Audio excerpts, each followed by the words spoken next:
somewhere long enough and you will accumulate a few regrets. And after preaching here for 8 years, one of my biggest regrets is I have not included more quotes from The Princess Bride in my sermons. Yes, I've thrown in a few quotes over the years, but not nearly enough. While today I don't have a quote from The Princess Bride to share, inconceivable, I know, I do want to share with you this quote from William Goldman, a screenwriter who wrote The Princess Bride, as well as other classic movies like All the President's Men and Butch Cassidy and the Sundance Kid. And this is what Goldman said about the movie business in one of his books. Nobody knows anything. Not one person in the entire motion picture field knows for a certainty what's going to work. Every time out, it's a guess. And if you're lucky, an educated one. Nobody knows anything. Studio executives did not know how to market The Princess Bride when it came out. It was a flop in movie theaters and only became a classic years later when it found an audience through home video. Nobody knows anything about the future. That's true of Hollywood, and it's also true of humanity when we talk about the future, especially now.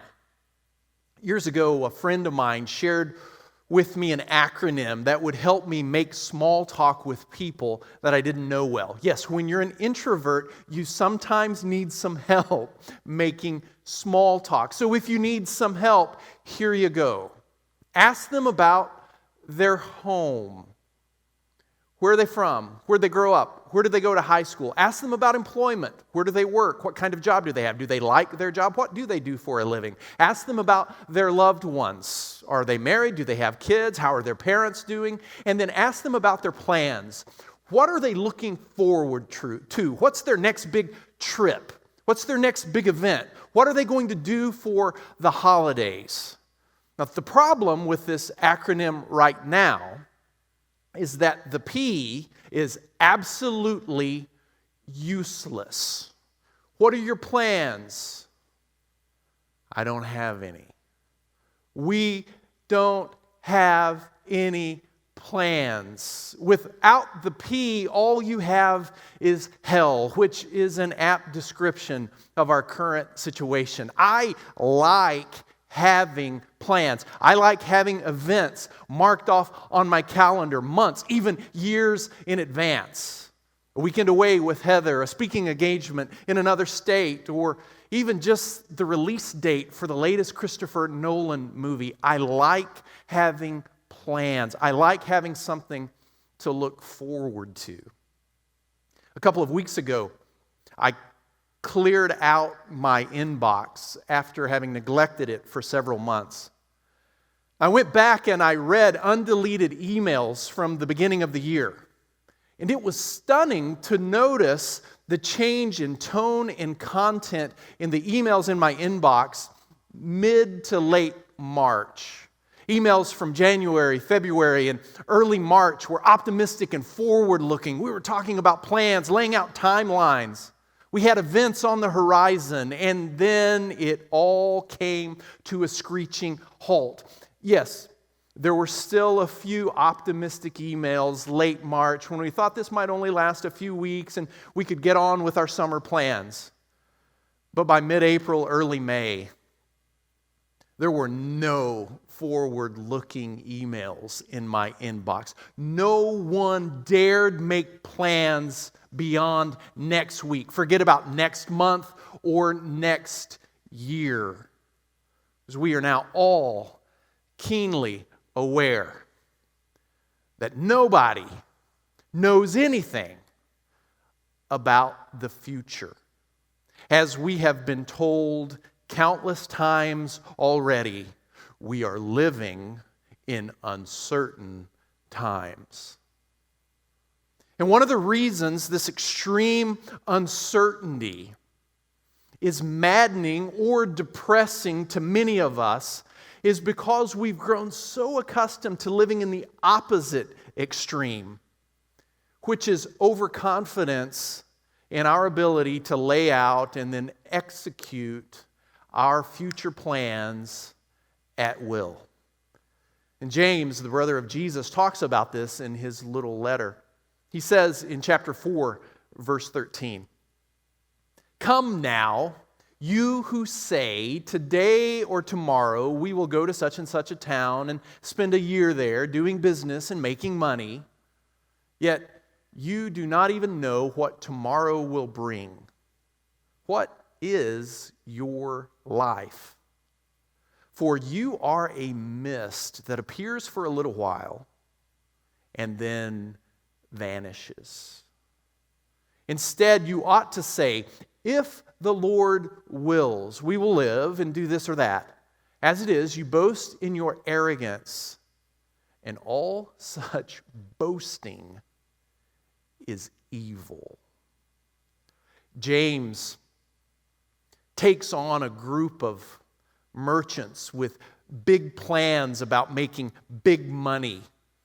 And he critiques the way they talk about their future. Their words are dripping with arrogant presumption. They speak as if they are in control of their future. They speak as if they are certain about what comes next in their lives. They believe they are in control of the time and the place and the duration and the outcome. They are certain about when they will leave and where they will go and how long they will stay and what will happen when they get there. And James challenges their arrogance and says, who do you think you are?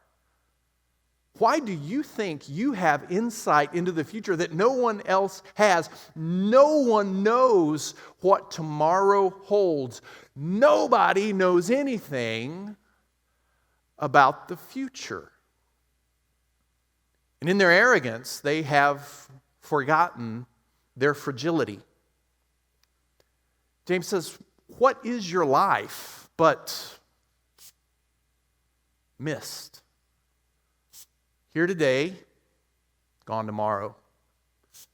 Visible now and vanishing in an instant. In the broad scheme of things, James says, you are a nobody, and nobody knows anything about the future. And he calls their arrogant boasting, their presumption, evil. That's a harsh word.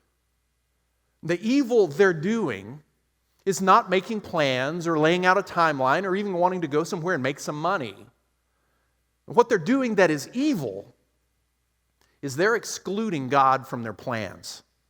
They claim to be people of faith, and yet they're living as functional atheists, as if God does not exist, as if God is not involved in their everyday lives. And because they live as if God does not exist, then they are able to set themselves up on the throne as God. And when humanity assumes the role and the place of God in everyday life, bad things always happen.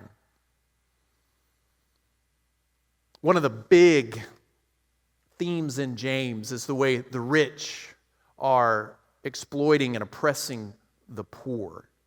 And James sees a connection between arrogant presumption about the future and treating people unjustly in the present.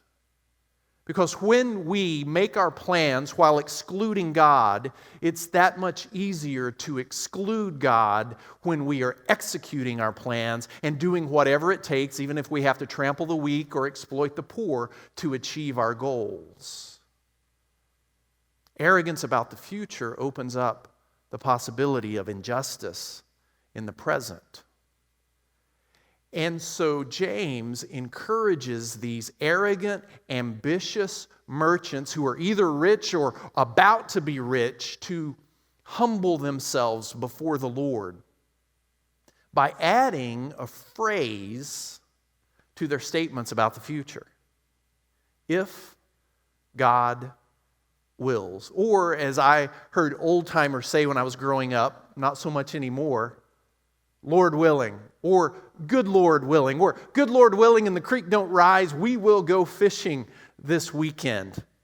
When James prescribes this phrase, he's not giving us a magic formula we can use to guarantee that God will always bless our plans, nor should we allow it to become a filler, a Christian cliche, habitually said but meaning nothing. No, instead, when we say, Lord willing, or if God wills, with purpose and intent, we're opening our hearts and humbling ourselves before the Lord.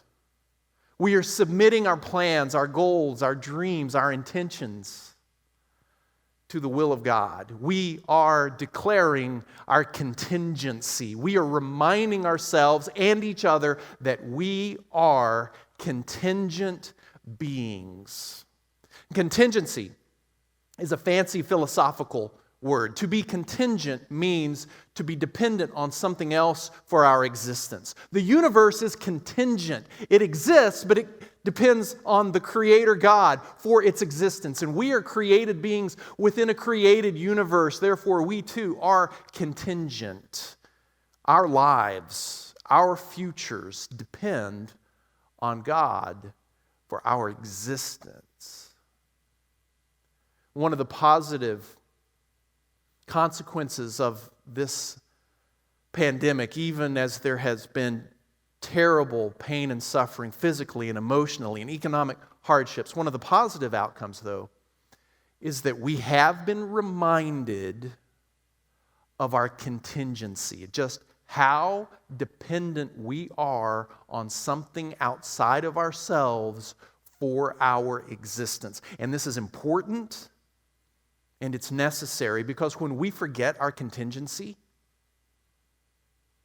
we tend to assume we have more control over our future than we actually have. And we tend to expect more certainty about our future than actually exists. Earlier, I used the phrase uncertain times. Just like you, I am sick and tired of that phrase. It has been used with a frequency that is unprecedented. To use another word, I'm tired of hearing. And while our collective uncertainty has increased over the last 5 months to levels that seem unsustainable, James reminds us that long before we ever heard of COVID-19, we were still living in uncertain times. We have never not lived in uncertain times. Nobody knows anything for certain about the future. And if you find your anxiety increasing because of your lack of certainty about the future, or if you find your frustration or anger increasing because of your lack of control over your future, today I have a hard truth for you followed by some good news. The hard truth is this: certainty about the future has always been a myth. It doesn't exist. And control over our future has always been an illusion. As contingent beings, our lives, our plans, our futures depend on the will of God. Proverbs 19:21 sums it up this way: many are the plans in a person's heart, but it is the Lord's purpose that prevails. Almost 19 years ago, I stood before a little congregation in Bellingham, Washington, and I announced my resignation as their preacher. I wasn't going to another congregation. I intended to quit preaching for good. My plan was to get involved in real estate and do land development. And the day I resigned was September 9th, 2001. 2 days later, the towers fell. and I continued to preach. And the connection between 9/11 and my continued preaching is another story for another time, but I can speak from experience. We may think we know what we're doing tomorrow. We may think we know where we're going tomorrow. And while we may be sure and certain of our plans, God's purpose will prevail. And so as we long for better days, as we look for a little less uncertainty in our lives, let us dream our dreams and make our plans and set our goals while saying, "Good Lord willing," and while praying, "If it be your will," and while trusting God's will to be done on earth and in our lives as it is in heaven. And in the midst of our anxiety, our frustration, our anger, let us also hear the good news from an old hymn, which I'll paraphrase. We may not know what tomorrow holds, but we know who holds tomorrow, and we know who holds our hand. We may be uncertain about the future, but we can be certain about God's love for us today, tomorrow, and forever. Lord willing, I'll see you next time.